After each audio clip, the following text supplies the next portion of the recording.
Hello, this is Charles Tippy from the Ed Services office, and in this tutorial, teachers will learn how to administer the Local Control Accountability Plan survey to students, and they will also learn how to help students update their devices to the latest Chrome OS version, and that's going to help them for an activity they're doing next week in their English class.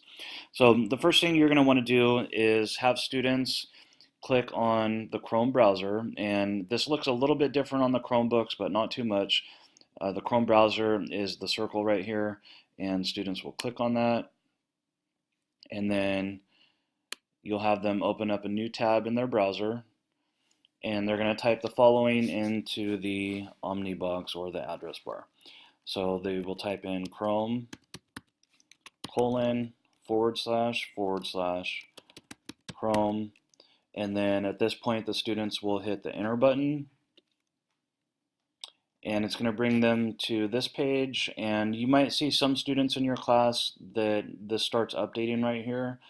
At this point you can just let it run in the background, and the next thing you'll have students do is click on their email icon, and the email icon looks like this. On the Chromebooks it is actually on the bottom left hand side of the screen right next to the Chrome browser button. So have students click on the email button, and they're going to look for an email from ops@keydatassist.com, and at that point they can go ahead and click on this to open up the email, and then there's going to be a link to the survey. Students will click on the survey, and I've already taken it, so I'm going to show you a little bit what it looks like. So a series of questions. Be sure to point out to students that the one on the left is not important and the one on the far right is no opinion. So if they don't have an opinion, they would mark this one, but we don't want them getting confused thinking that this is the most important. So be sure to point that out. You can see the majority of it is in this format. Talks about student achievement, safety and wellness, then a few other items,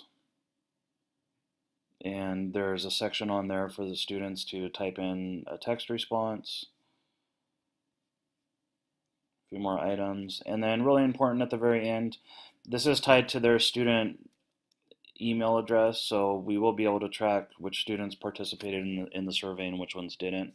But at the end, if you can make sure that they selected Paris Union High School District student, and then at the very end be sure that they hit the submit button. And that pretty much wraps it up. The survey, I took the time to actually go through, read the questions, and take some time, and it took me about 6 minutes, so estimating anywhere from 10 to 15 minutes for the students to take the survey. So we will be sending out techs and the instructional technology coaches, and I'll be out myself to help teachers out with this. But if you have any questions, feel free to give us a ring. My contact information is on my Haiku page, so if you have any questions, feel free to contact us.